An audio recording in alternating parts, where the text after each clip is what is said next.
Hello and welcome to the March edition of Techspert Talks.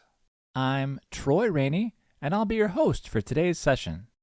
Today's Techspert Talk session is optimizing Qlik Cloud app performance with our own Eamon Harrington. Eamon, why don't you tell us a little bit about yourself? Yeah, hey Troy. Happy to be here. As Troy said, my name's Eamon Harrington. I'm a principal analytics pre-sales architect here at Qlik. I've been here for about 3.5 years, and then prior to that, I was a Qlik customer for about 5 years. I had a great experience, obviously, and then made the transition over to working for Qlik. That's awesome. It's so cool. Like you've been working with Qlik so long and now you're actually working for Qlik. I love it. Today, we're going to be talking about App Analyzer, some other tools to take a look at app performance. Eamon's going to take us through a demo of how to actually use those tools and improve an app's performance. And we'll be looking at some best practices along the way. When we start talking about performance optimization, Eamon, how do we start that conversation? Because I know it can be really relative for people, right? Yeah, absolutely. Performance optimization is a broad enough term that it can mean sort of whatever whatever it needs Yeah. to mean in the moment. In my experience as a customer, often it was, what are my users telling me when they're using my applications? You might have people saying the app is slow, filtering takes too long. Those are usually cues that you need to think about optimizing your application. Now, that could also mean I need to optimize the back end of the app, right? It needs to reload faster. The data model needs to be smaller, that sort of thing. As you would expect, these two concepts are very much working hand in hand with each other. But typically, the drive to start thinking about and start doing application optimization comes from the front end. Yeah, absolutely users. And considering we should probably narrow our scope to Qlik Cloud analytics, do customers need to be conscious of back-end performance? It's a great point. One of the great things about Qlik Cloud is that we have horizontal scaling. And what is horizontal scaling in terms of apps? Yeah, we will spin up as many engines of a particular size that you need. And that current workload might be reloading applications, it might be serving those applications up to users, anything that's happening right now. In contrast to vertical scaling, which would be we make a single server as big as it needs to be. So you definitely do want to pay some attention to backend performance because these things go hand in hand. But unlike a on-premise environment, you don't necessarily need to be too worried about what's going to happen with this application if it becomes successful, right? Sometimes we were hindered by our own success where I've got a Yeah. big application and now too many people are using it, and that's why I need to optimize. That's less of an issue on the cloud. Great. So one advantage of the cloud, the more users, cloud will scale to meet that demand automatically. But if we've got an app where we want to improve the performance, what's the next step? Yeah, great question. Just like anything in life, probably the next step is let's measure it and let's see exactly how slow it is. So in Qlik Cloud, we can do that through the built-in application performance evaluation functionality. Do you want to take a look at that now? For sure. I'm now in my environment and I've got a couple apps in front of me. What I want to draw your attention towards is the ellipses here on an application. And under Tools, we've got this performance evaluation button. If I click into it here, I've got a bit of a history of different runs. If you wanted to perform an evaluation, you just hit the evaluate now. Is that how that works? Exactly.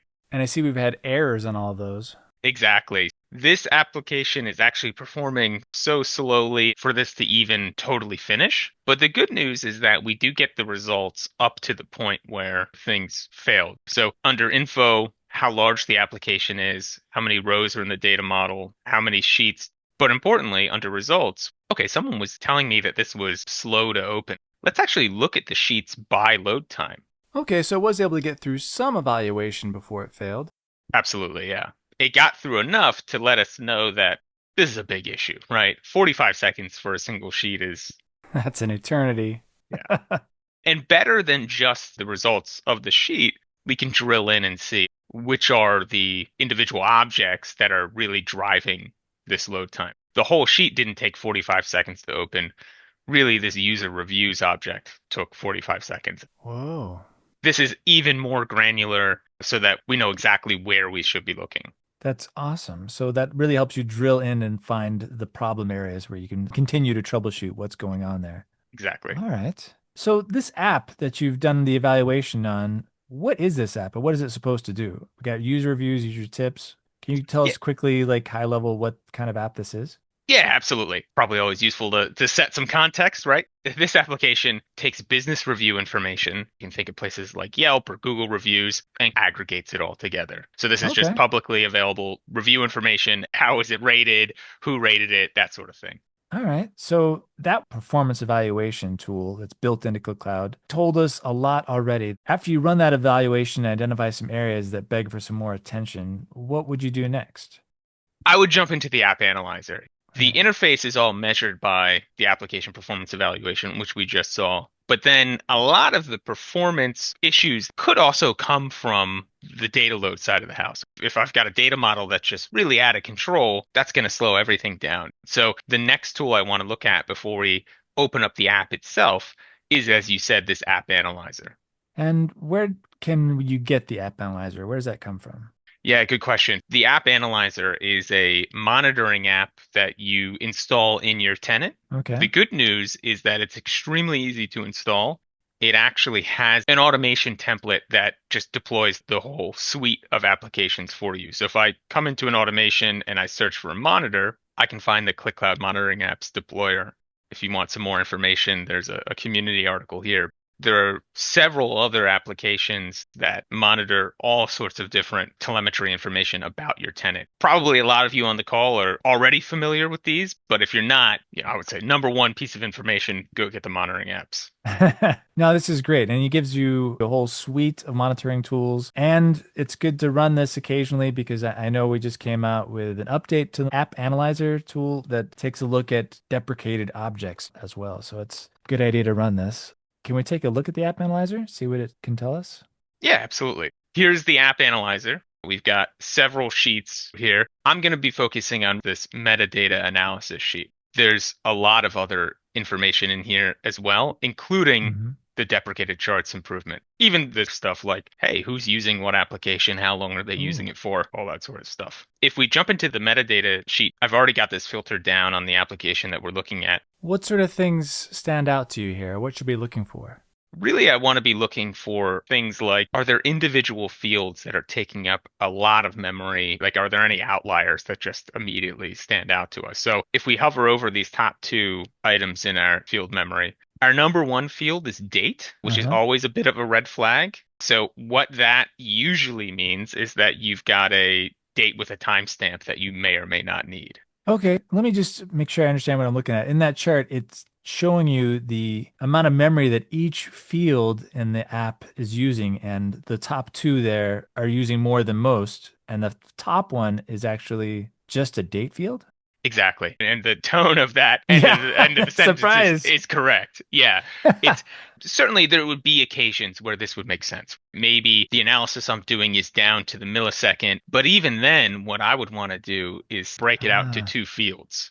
What you would want to check is that your date isn't a time-stamped date plus time field because that's going to uh-huh. be the least efficient for the engine.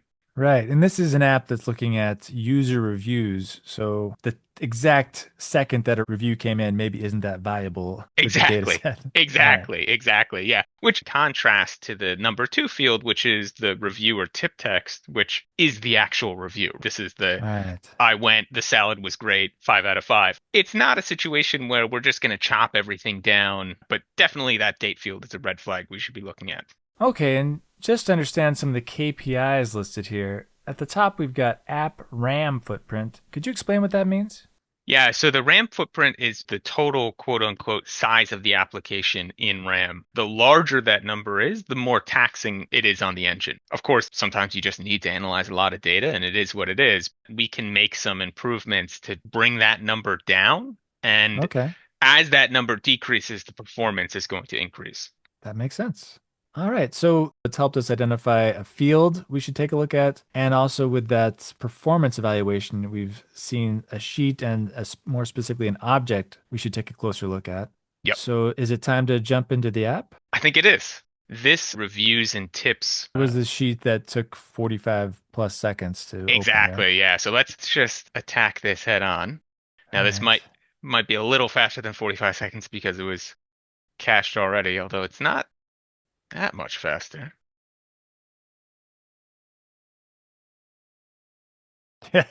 I'm assuming, but it still is that one object in the middle you can tell is the one that was dragging it all down. Yeah, exactly. Let's make a copy of this sheet here and take a look at, yeah, this is using a deprecated object. On that note, I love how it says in the little warning there a tip on how to update it. Please drag and drop a tab container over it to convert. I mean, Yeah, it is really nice. it's not It's just saying you have a problem, it also gives you a solution to the problem. I love that. right, exactly. Yeah. Couple things to start investigating. We've got this table here. Yeah, that was one of the slower ones. We can take a look at, what are the contents of this table, right? A lot of different fields, but, nothing looks too terrible. Actually, this tips measure is something that we'll want to address.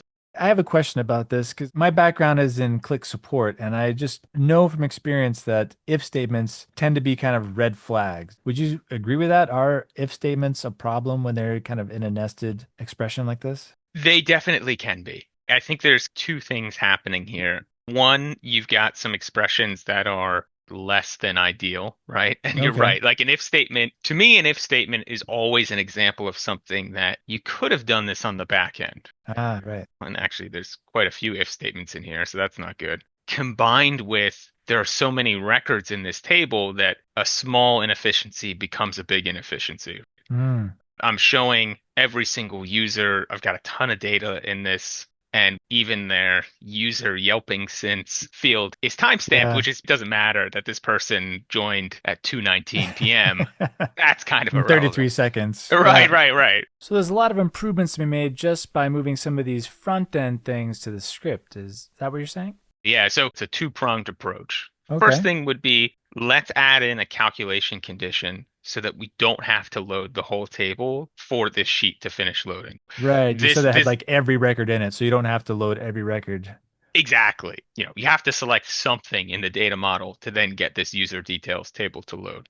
We can do that easily under add-ons, going into data handling, adding in a calculation condition. Silly example. If I said the calculation condition is 1 equals 0, well, that's never true, and then this doesn't load. This table was taking 45 seconds to load. Calculation condition means that it doesn't load at all initially, so we'll put in a calculation condition that makes sense Okay. and save us some time there. But then to your point, absolutely, there are things that we can do in the data model, like clean up the date field, migrate some of those if statements into the load script to make it a little bit more efficient. All right. I will point out quick, just one more example. This KPI object took a while to load. Most tips. So that's counting how many reviews this one user has provided. Is that what that is? Oh, Basically, okay. yeah, it's a count up an item and then say who's in first place. And Okay. if we look at the actual expression here, it's kind of a lot of stuff going on that is taxing for Yeah, it's sure. So applying something to text, doing a aggregation on a count and on an if statement. There's a lot going on there. there is, it's an example of something that when the data model is small, no big deal. But when the data model starts to get large, small problems become big problems. It's good to have a review like this, I think, on your apps and go through and see what could be improved over time. So you had improved version of this app, or you've already gone through a lot of these steps, right? I do, yeah. So let's go back out here. The performance evaluation is ultimately your verdict. Did the changes we made actually do anything? We can see a couple things. Number one, it It, finished, right? yeah, right. It doesn't have the big red error mark on it anymore. That's great. Exactly. And if we actually look at the results here, so we'll go back to that public sheets by initial load time, we can see that the reviews and tips sheet went from almost 45 seconds down to just under 12. And Nice. things like that table are now 5.4 seconds instead of 45 seconds. So definite improvements. That's great. I love being able to see this because you have an actual measurement to go by. Solid facts that yes, now it is faster. Exactly. And to your previous point about it being good practice to prune your garden, so to speak, you can also be proactive and do a performance evaluation and get a good benchmark and maybe start making improvements before people tell you that you need to. That's next level there. There you go. Okay, so yeah, let's take a look at the app and see what changes you made. If we start in the load script, the first thing you'll notice is there are counter fields. These are useful because it's much easier, of course, to just count a series of ones than to do a count distinct on an ID field or something like that. That's a good small efficiency. You'll also notice that there are fields commented out here. If you don't need fields, you can always Mhm. just comment them out, save the memory. It's very easy to come back in and uncomment it if you ever needed it. This is our biggest table in the model.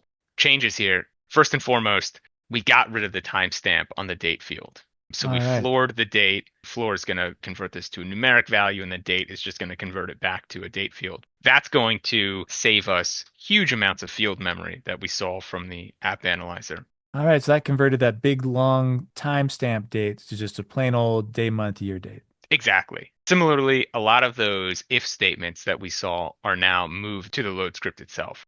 Just like we saw up at the top, we had a business counter field. We now have a review counter, tip counter, check-in counter. This is a great way to take this stress of the front end, move it into the back end. Yeah, and we saw it made some pretty dramatic improvements with the 45 seconds going down to five. Exactly. That's great.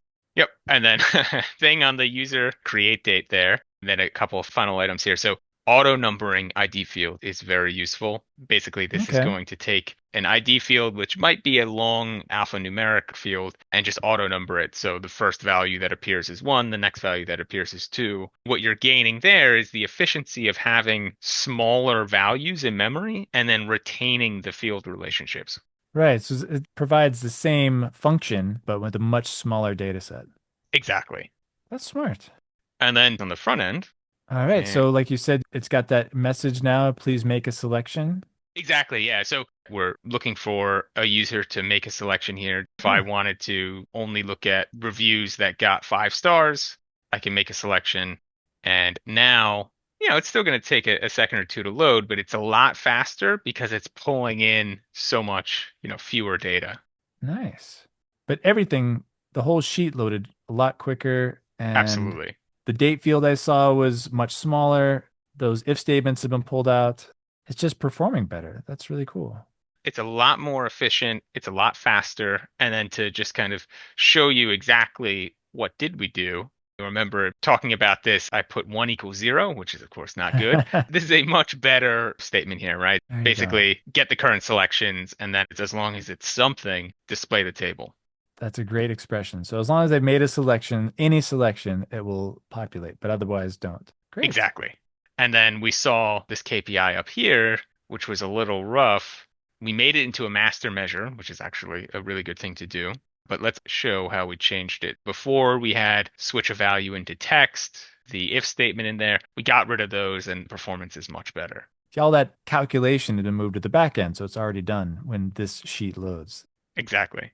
Okay. How does this look from the app analyzer's perspective now? Yeah, good question. That's kind of the final piece. And let me actually maximize this. Sure.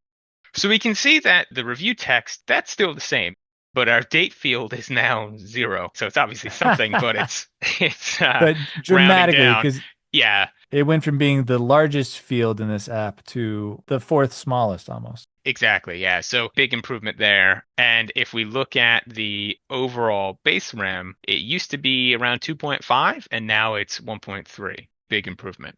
Yeah, that's almost half. That's huge. Wow. So those small changes relative to the rest of the development of the app have really improved performance, lowered the RAM value, and just made everything faster.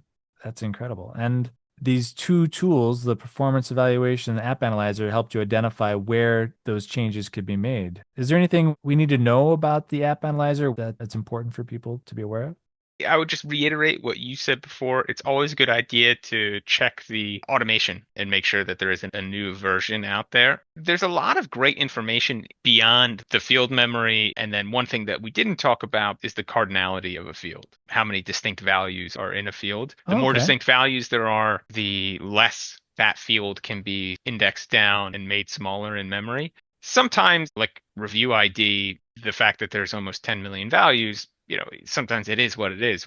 If I go back to the old app, the Ooh. fact that date had 26 million distinct values, once again, Mhm. it's just another red flag. Look for things that don't make sense. Yeah, when you first said that the biggest field was a date field, that really like, what? That doesn't seem to make sense at all. So Exactly. seeing those outliers and understanding why those are there. Like review text, of course, that's the meat of this app, analyzing those reviews, but date shouldn't be that way. Yeah, it's a good way to check and see if there's some improvement that can be made. And then, of course, yeah, when we look at the improved version, it's a totally different and better picture.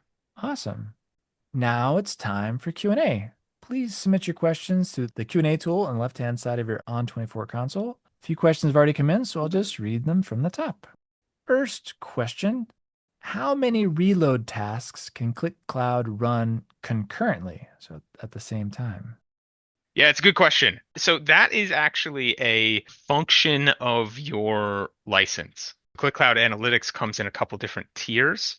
Right. So it The depends on what tier you're in. You're right, right. Yeah, yeah. So my answer is it depends. No, the highest level tiers are 30 reloads concurrently, and Okay. then the starter tier is 5 concurrent reloads. And functionality wise, if in that biggest tier trigger 50 reloads all at the same time for some reason, they still just queue up and wait, right? Like they don't fail automatically. Yeah, great point. Yeah, things will just start queuing up, and then as slots become available, the reloads will then trigger. Great. Next question. For complex applications, we use entity attribute value modeling as our Qlik data models. So this is very specific because it performs better and we make use of set analysis. Is this kind of modeling still appropriate for Qlik Answers and MCP server use with LLM vendors? Okay, so it's off topic, but do you know the answer to that? Yeah, so it's a really good question. So entity attribute value modeling is where your data model doesn't have a column for each dimension. The Okay. dimension is specified in a column. So you could think of, I've got a table where in column one, I might say color, size, quantity, and then column two is the actual values for those things. So you can have a huge amount of dimensional values in a pretty narrow table. Hmm. The answer to the question about Qlik Answers and MCP, it's going to hinge upon how much semantic work has been done. So the more master measurements you've made, the better Qlik Answers is going to work. All else being equal, a more classic in quotes data model where each dimension has a column will probably work better without more alterations. But I think if you put some work into the semantic layer, you should be able to get your models to work very well. Great. Next question. If an app size on-prem, so ClickSense Enterprise on Windows, is 1.7 gigabytes, why could it grow to 3.6 gigabytes when it's in the cloud? Yeah, it's a good question. And I'm going to attach a big caveat here, which is it really depends on the specifics of what this question means. So I might Yeah. encourage you to reach out to your account team. But if, for example, you're talking about how capacity works in the cloud, when you upload an application, the capacity that's consumed is the base RAM size of that application. But then when you start to reload that application from the cloud, the capacity consumed is the data in the files that you use. So it very much depends on some of the nuances of that question. So I'd encourage you to reach out to your account team. Very good answer. Yeah, your account manager will be able to help you more specifically. Next question. Is making calculations in the script versus in the chart expression a preferred best practice to improve performance? Great question. Yes. I'm sure there are exceptions that prove every rule, but like we saw in our exercise, taking those if statements out of the front end and moving them into the load script was very, very beneficial for front end performance. Generally speaking, it is almost always better to do calculations on the back end. Great. Next question. I liked your recommendation of requiring a selection before loading a large table. I would like to improve the opening time for an app. Is there still a way in Qlik Cloud to preload the app like in the on-prem version or any other ideas to increase opening speed? Yeah, so in the on-prem version, I believe we called this cache warming, where you Hmm. would have a pre-cached version of the application. I don't believe that there is a way to do that in the cloud version. The one thing I can say, and this is a change that came out fairly recently, if and only if, so caveat there at the top, you have large app capacity in your tenant, there is now a way to assign a larger than typical engine permanently to an application. So previously, the way it would work is if you have large app capacity, a larger engine will get assigned when you need it, when you cross that threshold. Now, even if the base RAM size itself doesn't necessitate that I have that larger engine, I can assign that larger engine because I'm eligible for it and I want the better performance that it gives me. Great. Next question. How much of a performance impact is having a very spread out data model, tables linked to tables, etc., versus one main link table? This is the age-old question, right? Do you normalize or don't you? I think the answer is it's marginal. It's funny, I started this by talking about how I used to be a Qlik customer and now I work for Qlik. I was always told the most efficient data model for front-end performance would be a single table. I've also heard people say that that's not the case. So my honest advice would be it's going to be a marginal difference one way or another. I would encourage you to do it in a way that is going to lend itself to you coming back and making improvements over time. That makes sense. Make it work for you. Exactly. That, that's good to know that it's marginal difference. That's cool. Next question. In Qlik Cloud, can apps performance be adversely affected if large numbers of users are opening the app at the same time, all with their view limited by section access? Or would it perhaps be better to have a reduced app with specific data to each user? Yeah, good question. That to me comes back to the horizontal scaling. So one of the great things about Qlik Cloud is the fact that you don't have to be afraid of an app being successful. So my answer to this would be it should not be adversely affected by large numbers of users using the app at the same time, with or without section access. Okay. Because of that horizontal scaling, we will deploy more engines as needed when the usage increases. Now, you can use things like loop and reduce to do what this question is sort of implying, like I'm going to spin up many versions of an application with subsets of data, but my personal preference is to always use section access and a single application. Okay. That's nice advantage of having apps like that on Qlik Cloud then. It doesn't affect the performance. Great. Next question. Where can I find the documentation on best practices like these? Yeah, always a good question. On our site, we have an optimizing app performance section of our help site. Ton of great information. It's a lot of what we covered here. If you're interested in app optimization in particular, definitely give this page a look. Great. Thank you. And last question we have time for today. What are some app development best practices for performance? Yeah, I mentioned some, definitely didn't mention all of them. Some of these we talked about, but things like auto numbering fields, what we did to the date field, avoiding select star statements. Don't bring in all the data if you really don't need to. You can see, by the way, on the model side, star schema is fine.